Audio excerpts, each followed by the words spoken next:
महाराष्ट्राच्या विधानसभेच्या अध्यक्षपदी ॲडव्होकेट राहुल नार्वेकर साहेबांची आज बिनविरोध निवड झाल्याबद्दल मी त्यांचं मनापासून अभिनंदन करतो। त्यांना पुढील वाटचालीच्या करता शुभेच्छा देखील देतो। त्यांची बिनविरोध निवड होण्यापाठीमागचं कारण म्हणजे त्यांच्यामध्ये नेतृत्व गुणांची, कार्यक्षमतेची आणि त्यांच्या अनुभवाची ही पोचपावती आहे असं म्हटलं तर काही चुकीचं ठरेल असं मला वाटत नाही। 15व्या विधानसभेत निवडून आलेल्या सर्व नवनिर्वाचित सदस्यांचं देखील मी आजच्या निमित्तानं मनापासून अभिनंदन करतो। त्या सर्वांना पुढच्या वाटचालीच्या करता शुभेच्छा देखील देतो। अध्यक्ष महोदय, खरं तर सभागृहाचे नेते देवेंद्रजींनी आणि उपमुख्यमंत्री एकनाथराव शिंदे साहेबांनी आपल्याबद्दल खूप काही त्या ठिकाणी सांगितलं। मला आठवतं राजकीय जीवनामध्ये जी 35 वर्षापूर्वी मी सुरुवात केली आणि त्यावेळेस आम्ही सभागृहामध्ये जयंत पाटील, आर पाटील, मी, दिलीप वळसे पाटील असे आम्ही 4-5 लोक 90च्या बॅचचे आलो आणि तेव्हापासून काम करत असताना मी नेहमी एक बघितलं की राज्यामध्ये वेगवेगळ्या भागामध्ये चांगले कार्यकर्ते आपल्यातनं पण तयार करायचे आणि दुसरे पण त्या ठिकाणी आपल्याकडे कसे येतील त्या ठिकाणी पाहायचं। तुमच्या राजकीय जीवनाला सुरुवात झाली त्यावेळेस तुम्ही शिवसेनेमध्ये होता। प्रवक्ता म्हणून तुमचं कामकाज आम्ही टीव्हीवर बघायचो, इतर ठिकाणी ऐकायचो आणि त्याच्यातनं एक दिवस मी आपल्याला म्हणालो की राहुलजी, आपल्याला पटो किंवा न पटो, एक लोकसभेची जागा आहे, तिथं आपण उभं राहा। तुम्ही जरा नाही म्हणत होता, परंतु मी फार आग्रह केला। वास्तविक त्यावेळेस मोदी साहेबांची लाट होती आणि त्या लाटेमध्ये मी म्हणणारे सगळे पराभूत झाले। परंतु तेव्हा मी आपल्याला असाही शब्द दिलेला होता की जर अपयश आलं तर तुम्हाला विधिमंडळामध्ये निश्चितपणे प्रतिनिधित्व देण्याची जबाबदारी आम्ही लोक घेऊ आणि तशा पद्धतीने जबाबदारी वरच्या सभागृहामध्ये तुम्ही त्या ठिकाणी पार पाडली। ही तुमची ह्या विधिमंडळातली सुरुवात। विधान परिषदेमध्ये आपण उत्तम काम करत होता। आपली वकिली अतिशय चांगल्या पद्धतीने प्रख्यात वकील म्हणून तुमची ओळख, अभ्यास मी त्या ठिकाणी पाहायचो। नंतरच्या काळामध्ये माझं जसं लक्ष असं असायचं तसंच लक्ष आमचे आत्ताचे मुख्यमंत्री त्यांचंही असतं आणि मी तुम्हाला तिकडनं इकडे आणलं, त्यांनी मला माझ्याकडनं त्यांच्याकडे घेऊन गेले आणि कुलाब्यातनं तुम्हाला उमेदवारी दिली। कुलाब्यात तुम्ही चांगल्या मताधिक्याने विजयी झाला। तसं बघितलं तर त्या मतदारसंघाची आत्ताच देवेंद्रजींनी साधारण ओळख सांगितली आणि तुमचं असणारं काम हे आम्ही सगळ्यांनी गेले काही दिवस बघतोय। पाठीमागच्या काळामध्ये आम्ही सरकारमध्ये असताना देवेंद्रजी ज्यावेळेस बोलायला उठायचे त्यावेळेस देवेंद्रजींच्या पाठीमागे बसून वेगवेगळ्या पद्धतीची माहिती, वेगवेगळ्या ह्याच्याबद्दल काही दाखले वेगवेगळे देण्याचा प्रयत्न देखील तुम्ही करायचा। अशा पद्धतीनं आम्ही सगळ्यांनी तुमचं काम बघितलंय। मागच्या वेळेस 2.5 वर्षांनी ज्यावेळेस एकनाथराव शिंदे साहेब राज्याचे मुख्यमंत्री झाले आणि त्यावेळेस तुम्हाला भारतीय जनता पक्षाच्यामुळे अध्यक्षपदाची संधी त्या ठिकाणी मिळाली। 2.5 वर्षापूर्वी विद्यमान उपमुख्यमंत्री एकनाथराव शिंदेंच्या नेतृत्वाखाली सरकार स्थापन झाल्यानंतर आपली निवड ही देवेंद्रजींनी आणि सगळ्या महायुतींनी केली आणि आज आपलं महाराष्ट्र विधानसभा ही देशाला दिशा देणारी विधानसभा आहे। या विधानसभेत जेव्हा कायदेशीर पेच प्रसंग उभा राहिला तेव्हा फक्त महाराष्ट्राचं लक्ष इथं नव्हतं, उभ्या भारताचं आणि विधिमंडळ जेवढी काही कामं करतात त्या सगळ्यांचं लक्ष तिथं होतं, कारण आपलं हे कायदेमंडळ आहे। तेव्हा अध्यक्ष महोदय, थोड्याशा मनाला वेदना व्हायच्या, कारण विरोधकांनी ताळतंत्र सोडून अध्यक्षांच्यावर वैयक्तिक टीका केलेली आम्ही त्यावेळेस पाहिली। पण अशा काळात देखील आपण आपला संयम न सोडता कायदेशीर प्रक्रिया पूर्ण करून ऐतिहासिक निकाल या बाबतीमध्ये दिला आणि आपण दाखवलेला संयम हा महाराष्ट्राच्या विधानसभेला, परंपरेला साजेसा अशा प्रकारचा होता। आज या प्रसंगी बोलताना मला कुठलं राजकीय भाष्य करायचं नाही, परंतु मागील काळात एक नाही तर 2 राष्ट्रीय पक्षामध्ये त्या बाबतीमध्ये फूट झाली आणि हा मुद्दा संविधानिक होता, न्यायिक होता, संवेदनशील होता, परंतु आपण त्याचा फार बारकाईने अभ्यास केला, जसा उल्लेख सुरुवातीला मुख्यमंत्री महोदयांनी केला. आणि एक निष्णात वकील असल्यामुळे आपल्याला न्यायालयीन प्रक्रियेबद्दल दांडगा अनुभव होता आणि अनुभव आणि कायदेशीर विद्वत्ता यामुळे आपण अतिशय कौशल्याने हा विषय हाताळलेला सर्वांनी पाहिला. त्याच्यामुळेच आपल्याला याबद्दल जी कमिटी केली त्याचं अध्यक्षपद देण्याचा निर्णय लोकसभेचे अध्यक्ष महोदयांनी घेतला. 14व्या विधानसभेचे अध्यक्ष ज्यावेळेस आपण निवड झाली आणि झाल्यानंतर आपण केलेलं भाषणामध्ये त्यावेळेस तुम्ही म्हणाला होता की the speaker has to speak less and listen मोर.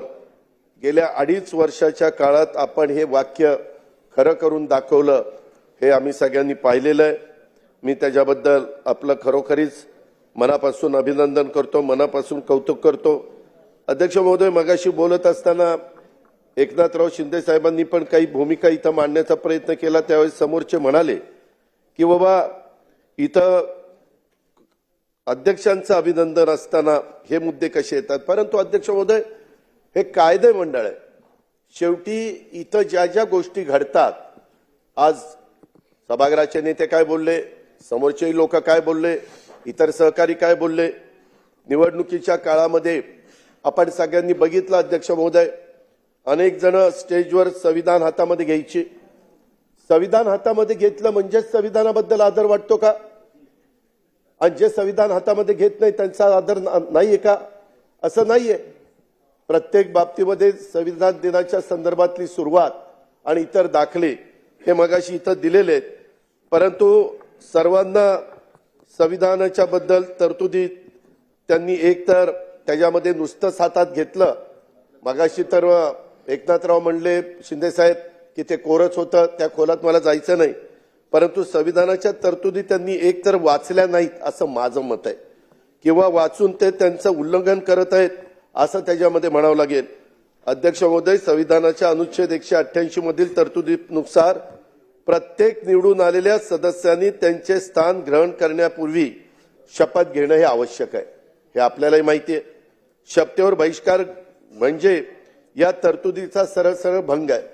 मला त्या दिवशी प्रेसने विचारलं पहिल्या दिवशी, अरे कोणी बहिष्कार घातलाय? म्हटलं आजच्या दिवस बहिष्कार आहे, उद्या जर नाही शपथ घेतली तर यांना सभागृहात बसता येणार नाही. उद्या गप गुमानी शपथा घेतील, काय काळजी करू नका. जरा कळ काढा. कळ काढली की शपथा त्या ठिकाणी झाल्याच.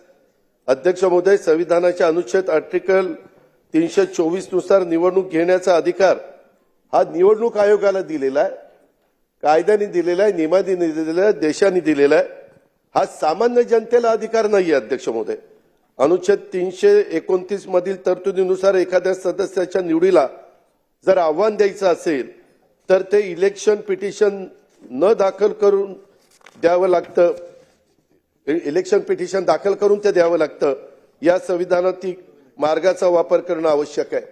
उगीच काहीतरी स्टंटबाजी करायची, मार्कडवाडी करता आम्हालाही आपलेपणा आहे, प्रेम आहे, जिव्हाळा आहे, पण कारण नसताना एक असा भाऊ करायचा. एक तर कधीतरी लक्षामध्ये घ्या की आपला करेक्ट कार्यक्रम झालेला आहे, त्याच्यामध्ये आपल्याला जनतेने नाकारलेलं आहे.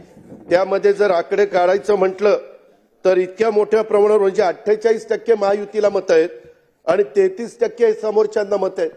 आता एवढा फरक असल्यानंतर दारुण पराभव होणार, तरी देखील काही ना काही आकडे, मी आज त्याच्याबद्दल जास्त बोलणार नाही. नागपूरच्या अधिवेशनामध्ये पण सांगित, काही काहींनी सांगितलेलं आहे हे इतके मतं मिळाली आणि मग इतके निवडून आले आणि त्यांचे इतके मिळाले. ते सगळं मी दाखवीन, सभागृहालाही दाखवीन, सभागृहाच्या माध्यमातून महाराष्ट्रालाही दाखवीन. आमची बाजू खरी आहे, त्याच्यामध्ये कुठेही खोट नाहीये. जनतेने आमच्यावर विश्वास दिलेला आहे आणि या विश्वासाला आम्ही पण, अध्यक्ष महोदय, ज्यावेळेस 5 महिन्यापूर्वी लोकसभेच्या निवडणुका झाल्या त्यावेळेस महायुतीला 42 पॉईंट काही टक्के मतं होती आणि आघाडीला 43% मतं होती. 0.6% फरक होता, पॉईंट म्हणजे अर्धा टक्क्याच्या आतच. तरी देखील आमच्या जागा किती आल्या? आमच्या जागा 17 आल्या आणि यांच्या जागा 31 आल्या. आम्ही रडत नाही बसलो. ठीक आहे, जनतेचा कौल आहे. तेव्हा ईव्हीएम कसं चांगलं वाटत होतं, तेव्हा गारगार वाटायचं, ईव्हीएम चांगलं वाटायचं. आणि आता गारगार वाटतंय का गरम वाटतंय ते तुमचं तुम्हीच बघा. अध्यक्ष महोदय, संविधानाच्या भाग 3 मध्ये तुमचं आमचं सर्वांचं नागरिक म्हणून मूलभूत हक्क नमूद केलेले आहेत. त्यात भाषण स्वातंत्र्य, इतरही अनेक स्वातंत्र्य आहेत. त्यात नमूद केलेले हक्क देणं शासनावर बंधनकारक आहे. त्यात कुठेही समांतरपणे पुन्हा निवडणूक घेण्याचा हक्क नाही. संविधानातील त्या यंत्रणाचे अधिकार, मग ते न्यायालय असो, निवडणूक आयोग असो, त्यांनीच ते वापरले पाहिजेत. नाही तर अराजक माझे घटनेचे शिल्पकार डॉक्टर बाबासाहेब आंबेडकरांनी हे ओळखूनच प्रत्येकाचे अधिकार व अन्याय झाला तर न्यायासाठी प्रक्रिया ठरवून दिलेली आहे, तिचा वापर त्या ठिकाणी केला पाहिजे. त्या प्रकारे न्याय मागण्याचा प्रयत्न अध्यक्ष महोदय केला पाहिजे. आज आपण ज्या पदावर बसलेला आहेत, मला एका गोष्टीची जाणीव आहे की सभागृहामध्ये संख्या जर बघितली, अध्यक्ष महोदय, 62ला म्हणतात की 222 समोर सत्ताधारी पक्षाचे होते आणि बाकीचे विरोधी पक्षाचे होते. महाराष्ट्राच्या इतिहासामध्ये पहिल्यांदा 288 जागा निवडून देत असताना 237 आमदार महायुतीचे निवडून आले. 237. अनेकांच्या लाटा आल्या, अनेकांच्या लाटा गेल्या, परंतु इतकं निर्विवादपणे बहुमत कुणालाही मिळालेलं नव्हतं. अरे मान्य करा, आता कुठेतरी डोळे उघडा. लोकही म्हणतील की काय चाललंय यांचं, किती दिवस रडीचा डाव खेळणार आहे. खुल्या मनाने आम्ही जसं लोकसभेला खुल्या मनाने मान्य केलं आणि नंतर पुन्हा तिघांनी ठरवलं की आता पुन्हा लोकांच्या समोर जायचंय, आमदार तर निवडून आले पाहिजेत, सरकारशिवाय निर्णय घेता येत नाही. आणि त्याच्यातनं आम्ही लाडकी बहीण आली. लाडक्या बहिणीनं आम्हाला सगळ्यांना इथं बसवलं, हे लक्षात ठेवा. जे आहे ते आहे, मान्य करायला शिकलं पाहिजे. अध्यक्ष महोदय, एक गोष्ट खरी आहे, परंतु आता इथून पुढे सभागृहाचं कामकाज चालत असताना इतकं मोठ्या प्रमाणावर गुलाबी जॅकेट आज इकडे दिलंय, काय अडचण आहे? अडचण आहे. मुख्यमंत्र्याला दिलंय. आता तुम्हाला गुलाबी, तुम्हाला कलरच कळत नाही, आता कलर पण विसरायला लागले. काय करायचं काय? 208 कलर विसरायला लागले. हा मला यांनी सांगितलं 208. त्याच्यामुळे अध्यक्ष महोदय, आम्ही कुठली जॅकेट घालायची, काय घालायची ते आमचं आम्ही घालू ना. तुम्हाला जॅकेट घालायची का नाही घालायची ते तुमचं तुम्ही ठरवा. त्यामध्ये अध्यक्ष महोदय, इथून पुढे मुख्यमंत्र्यांनी सांगितलेलं ते खरं आहे. अध्यक्ष महोदय, खूप जण आम्ही तुमचं चेंबर बघायचो, आम्हाला ते चांगलं वाटलं, तुम्ही लगेच मुख्यमंत्र्यांचं केलं. नंतर आमच्या दोघांची केली, म्हणजे उपमुख्यमंत्र्यांची. पण बाकीचे म्हणतात काय आम्ही काय घोडी मारलीत का? काम चालू आहे. इतरांचे पहिला ग्राउंड फ्लोअर झालंय, आपल्याप्रमाणे माझंही काम चालू असतं. ओके, मग हरकत नाही. ते काम चालू आहे तर आम्ही कुठेही निधीची कमतरता पडून देणार नाही. अध्यक्ष महोदय, काही काही गोष्टी सभागृहातल्या लोकांच्या करता, सन्माननीय सदस्यांच्या करता ह्या झाल्या पाहिजेत. कधी कधी आपण लक्षात घेत नाही, परंतु मनोरा आमदार निवास हे वेळेमध्ये पूर्ण करण्याच्या करता ह्या बाकीच्या सगळ्या आमदारांच्या करता फार गरजेचं आहे. आपण अतिशय चांगला प्लॅन केलाय, त्याच्याबद्दल दुमत नाही अध्यक्ष महोदय, परंतु विक्रमी वेळेत ते पूर्ण व्हावं आणि लवकरात लवकर सगळ्या आमदारांना दोन्ही बाजूच्या चांगल्या दर्जाच्या निवासाची व्यवस्था त्या ठिकाणी व्हावी, अशा प्रकारची अपेक्षा मी या निमित्तानं या ठिकाणी करतो. एकंदरीतच आपली आज विधानसभेच्या अध्यक्षपदी बिनविरोध निवड झाल्यामुळं त्यांच्या व्यक्तिमत्वावरील सर्वपक्षीय विश्वासाचं हे दर्शन आहे. मी त्याच्याबद्दल विरोधी पक्षाच्या पण सन्माननीय सदस्यांचा, त्यांच्या गटनेत्यांचा पण आभार मानतो की ही निवडणूक बिनविरोध करण्याच्या करता त्यांनी पण मनाचा मोठेपणा दाखवला. निर्विवादपणे आपण निवडून येणार होता ही तर काळ्या दगडावरची रेघ आहे, पण तरी देखील त्याच्यात एक मनाचा मोठेपणा ह्या समोरच्यांनी दाखवला, त्याबद्दल मी त्यांनाही धन्यवाद देईल.